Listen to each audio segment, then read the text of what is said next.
За сувгтай тавтан байрлал өгж та бүхний хүсье. Сонсож байгаа бүх сонсогч нартаа маш их баярлалаа. Өнөөдрийн дугаараараа интернет орчинд нэлээд шууган дэгдэгээд байгаа саяхан болсон хэрэг буюу дая ялангуяа хятадын интернет орчноор одоо нэлээд сенсац мэдээ болж гарч ирсэн Ши Жинпин даргын нууцлаг охины тарьсан хэргийг өнөөдөр ярихаар боллоо. За ингээд хэрэгээ хүлээн авна уу. 2025 оны 7 сарын 26-ны үүрийн 5 цагийн үед Австралийн Сидней хотын чинээлэг дүүрэг болох Rosebud Rolls-Royce маркийн машин Mercedes van загварын машинтай хүчтэй мөргөлдөжээ. Ослоос болж мөргөлдсөн хоёр машин ихээхэн эвдэрсэн байна. Осол болсны дараахан Rolls-Royce-оос бэйжижиг Аз бүсгүй гарч ирсэн бөгөөд Mercedes van руу очиж машины цонхоор дотгош харж дараа нь ойролцоох хяналтын камерын үзэгдэх орчноос гарсан байна. Энэ осол сошиалд олонний анхаарлыг татаж Лан Лан Ян гэх 23 настай нууцлаг баяны охин гэсэн гарчигтай олон мэдээллүүд ар араасаа цацагдсан юм. Хэдхэн хормын дараа камерын бичлэгт Лан Лан Ян хажуудаа нэгэн эрэгтэйг дагуулсаар дахин гарч ирсэн байна. Тэр үед ослын газар цагдаа нар, гал сүнөөгчид, түргэн тусламжийн машин аль хэдийн ирсэн байв. Mercedes van машиныг жолоодож явсан 52 настай Жорж Флассерс гэх хүн мөргөлдөх үеэр машины кабинд хавчуулагдаж гаргаж авахд хэцүү байсан. Аврагчид түүнийг машинаас гарган эмнэлэгт яаралтай хүргэсэн байна. Ослын улмаас Жорж Флассерс нуруу, хаврагны яс нь хугарч, дэлүү таславч булчин гэмтэж, түнх болон гуйны яс хугарах зэрэг маш хүнд гэмтлийг авсан байна. Осол гарсан газар ирсэн цагдаа нар Rolls-Royce-ийн залуухан жолоочийг согтуу байсан эсхийг шалгажээ. Осол гарсан шалтгаан нь Rolls-Royce-ийн жолооч урсгал сүрж явсан байна. Тэрээр согтуурлын зэрэг тогтоолгох шинжилгээ өгөхөөс татгалцсан бөгөөд түүнийг цагдан хорьсон юм. Удалгүй энэ ослын талаарх мэдээлэл олон нийтэд ил болсон.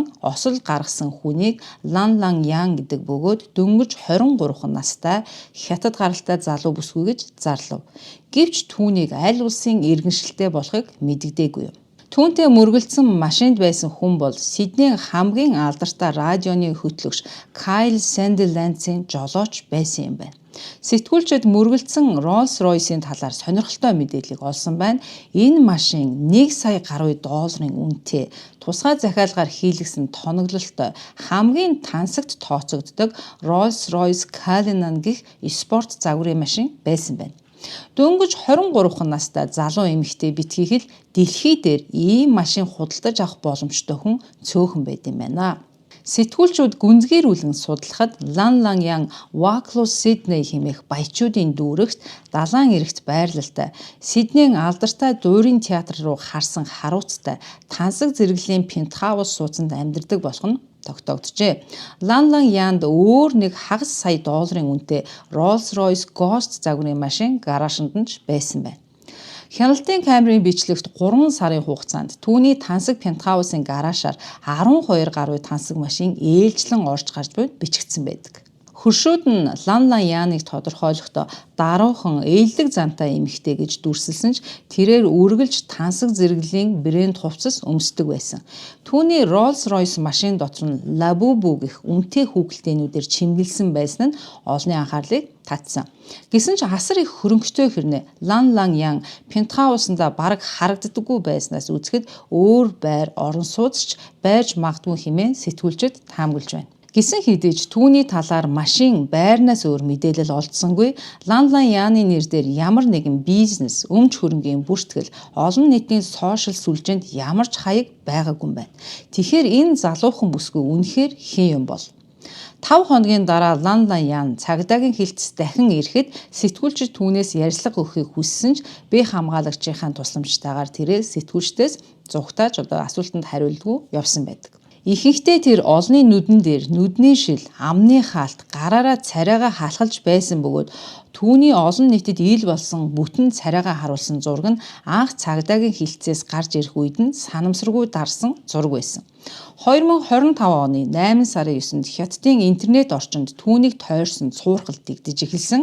Зарим мэдээллүүд Лан Лан Ян 70 сая австрали долларын барьцаа төлж суллагдсан гэж бичсэн бол зарим мэдээлэл бүр энэхүү 23 настай залуу бүсгүй нь 270 тэрбум австрали долларын хадгаламжтай гэж бичиж байв. 270 тэрбум австрали доллар нь Австралийн нийт банкны хадгаламжийн 11%-тай тэнцэнэ гэж мэдээлжээ. Цаашлаад Хятадын хэвлэл мэдээлэл Lan Lan Yan-ыг Тэнгэрийн луу буюу Heavenly Dragon хэмээн нэрлсэн. За энэ Heavenly Dragon гэдэг нэр томьёо нь Японы алдарт One Piece манганаас гаралтай бөгөөд хууль дүрмээс дээгүүр амьдардаг дархан эрхтэй язгууртнуудыг илэрхийлдэг хэллэг юм байна. Интернет орчинд энэхүү хэллэгийг ихэвчлэн Хятадын коммунист намын дээдсийн хүүхдүүдэд тэдний онцгой эрх дарах давуу байдалд зориулан хэрэглэдэг юм байна.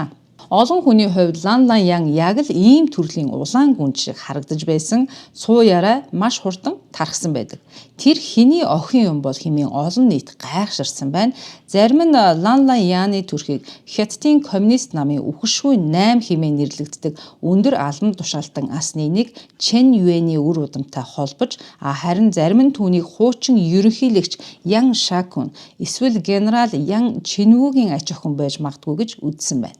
Гэвч эдгээр гэр бүлүүд Жан Зэмминий үед нөлөөгөө алдсан бөгөөд тэдний үр хойч нь бол одоо олонний нүднээс далд амьдрдаггүй юм байна. Мөн Хятадд олон улаан язгууртан ээжийнхээ овгийг авсан байдгийм байна. За жишээлбэл Ши Жинпиний эгч Чи Чао Чао ээжийнхээ овгоор овголдог гин. Мөн Мао Зэдүний охин Лина мөн ээжийнхээ овгийг авсан байдаг. Тэгэхээр Lan Lan Yan-ы нэр нь жинхэнэ нэр биш, хуурамч нэр байж болзошгүй гэж үзэж байна. Харин түүний бие хамгаалагч нь нэгэн чухал сэжвэрийг өгсөн байдаг. Интернет хэрэглэгчид түүнийг Хятадын цагдаагийн зэвсэгт хүчний шилдэг цэрэг, магадгүй төрийн тусгай хамгаалтын гишүүн байсан гэж тодорхойлсон. Хэрэв энэ үнэн бол Lan Lan Yan-ы гэр бүл нь Хятадын эрх баригч дээд давхаргад хамааралтай болж таарч байгаа юм. Энэхүү хэргийн дараа хүмүүсийн хамгийн их сонирхсан асуулт бол Lan Lan Yan үнэхээр нэг ч цент төлөлгүйгээр суллагдсан уу гэсэн асуулт байв. Daily Mail болон BBC зэрэг томоохон мэдээллийн хэрэгслүүдийн мэдээлснээр Австралийн шинэ өмнөд Уэльсийн цагдаа болон шүүхийн зүгээс баталгаа гаргаж түүнд мөнгөн барьцаа тогтоогоогүй зөвхөн тодорхой нөхцөлтэйгээр сулсан гэжээ. Албан ёсны тайлбар нь зүгтах эрсдэлгүй гэсэн боловч түүний ихээхэн хэмжээний хөрөнгө, тансаг машинууд, бие хамгаалагч зэргийг нь харгалзан үзвэл эсрэг сэжиг төрүүлж байгаа юм. Үүнтэй төстэй нэгэн хэргийг та бүхэндээ сонирхуулахад 2025 оны эхээр Австралийн Перт хотод баян эмч Rhys Bellinge согтуугаар жолоо барьж явах үедээ урсгал сүрж такситай мөргөлдсөн. За тухайн үед бол таксины жолооч маш хүндээр бэртэж таксинд зорчиж явсан 24 настай эмэгтэй газар дээр амиа алдсан хэрэг гарсан юм. Эмчийн өмгөөлөгч 1 сая австрали долларын барьцаа санал болгосон ч шүүх түүнийг батлан даалтаар судлахаас татгалцсан байдаг. Учир нь шүүгчид түүний гэр бүлийн асар их хэмжээний хөрөнгийг харгалзан үзэж батлан даалтаар гарах бол зугтах өндөр эрсдэлтэй гэж үзсэн учраас татгалцсан байдаг. За үүнээс дүгнэлт хийхэд Lan Lan Yan ч мөн адил согтуугаар жолоо барьсан, урсгал сүрж хөдөлгөөнд оролцсон, нэг хүнийг хүнд гэмтээсэн, цагдаагийн шаардлагыг эсэргүүцсэн, цусны шинжилгээ өгөхөөс татгалцсан зэрэг ноцтод зөрчлүүд гаргасан боловч мөнгө төлөлгүй батлан даалтанд гарсан нь олон нийтийн гайхширлыг үнэхээр төрүүлээд байгаа юм. Тэгвэл яагаад Австралийн баян эмч Rhys Bellinge барьцаа өгч чадаагүй байхад Lan Lan Yan ийм амархан суллагдах болов? Батлан даалтанд гарахын тулд хуулийн дагуу хэн нэгэн тухайн хүнийг батлан дааж хариуцлага хүлээх шаардлагатай байдаг.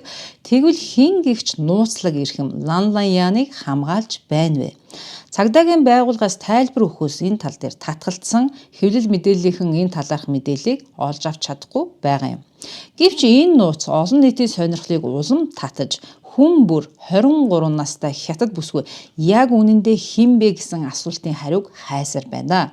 Цорын ганц сэжүүр нь Австралид амьдардаг Jonathan гэх хятад иргэний мэдээлэл байсан. Түүний хэлснээр Lan Lan Yan-ы англи нэр нь Wendy Yan. Түүний гэр бүл нь Хятадын төрийн өмчит гангийн үйлдвэрийн авраг компани болох Sonos Steel-тэй ойролцоо харилцаатай төмрийн хүдрийн импортын бизнес эрхэлдэг аж. Хятадд ийм төрлийн квот худалдаанд улс төрийн хүрээлэлд хамаарах нөлөө бүхий гэр бүлүүдийн хийж чадах бизнес бөгөөд энэ нь Lan Lan Yan-ы гэр бүл нь улс төрд өндөр нөлөөтэй байж болзошгүйг харуулад байгаа юм. Ийм өндөр түвшний улс төр бизнесийн хүрээлэлд зөвхөн Хятадын коммунист намын улс төрийн товчооны байнгын хороодын гишүүдийн гэр бүлд л хамаардаг байна. Тэгвэл Австральд томоохон бизнес эрхэлдэг Хятад улс төртэй холбоотой нөлөө бүхий ямар гэр бүл байж болох вэ? За үүнд бидэнд хоёр хувилбар байна. За нэгт хувилбар бол Зэн Чинхууны гэр бүл. Хятадын коммунист намын дэд даргаасан Жан Зэминтэй ойр нөлөө бүхий улс төрч.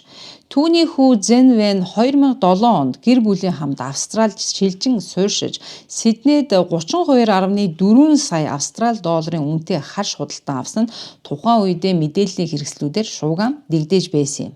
2. Ши Жинпиний гэр бүл. Игч Чи Аннан болон түүний нөхөр нь Австралийн иргэншилтэй. За дүү Ши Юэнпин нь Австральд байнгын оршин суух эрхтэй. 2019 онд Шигийн үеэл Чи Мин Сиднейн Мельбурнд казино ажиллуулж тансаг орон сууц худалдан авч мөнгө угаасан байж болзошгүй хэмээн мөрдөн шалгагдаж байсан. Эдгээр баримтууд Лан Лан Яаны талд маш хүчтэй улс төр эдийн засгийн нөлөө бүхий гэр бүл байж болзошгүй гэсэн хардлагыг улам лавшруулад байгаа юм.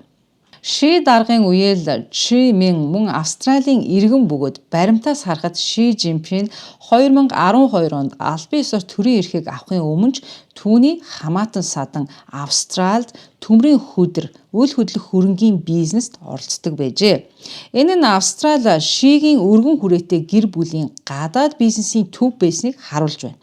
Ши Жинпин авилгын эсрэг компанид ажиллаа эхлүүлсний дараа гэр бүлийнхэндээ бизнесээ орхихыг сануулж байсан удаатай. Үүний улмаас түүний эгч Чи Чао Чао 3 офшор компани хаажээ.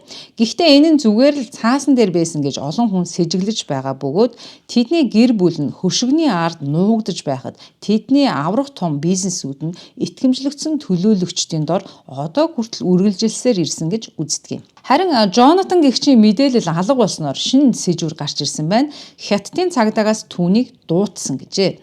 Дараа нь өөр нэг эргэлт гарч ирсэн. 8 сарын 9-нд анх мэдээлэл өгсөн хүн болох Джонатан Лан Лан Яаны тухай нийтлэлээ цахимж сүлжээнээс гинт устгажээ. Тэрээр нийтлэлээ устгасан шалтгаанаа тайлбарлахдаа цагдаа нар над дээр ирсэн гэж хариулсан. Энд цагдаа гэдэг нь Австралийн хууль сахиулагчид биш, Хятадын хууль сахиулагч гэсэн үг юм. Хятадын коммунист намын аюулгүй байдлын алба хөлийн чандад хүртэл нөлөөгөө үзүүлж мэдээлэгчийг чимээгүй болгосон нь Венди Ян буюу Лан Лан Ян маш нөлөө бүхий ард талтай болохыг шууд харуулж байна. Харин түүний Ши Жинпинтэй холбоотой гэх таамаг маш олон янз байдаг. Зарим нь түүнийг Шигийн дүү Ши Юэнпэний охин гэж үздэг. Түүний хуучин эхнэрийн овг нь Ян байсан нь Вендигийн Лан Лан Ян гэсэн нэртэй холбож болохоор байгаа юм.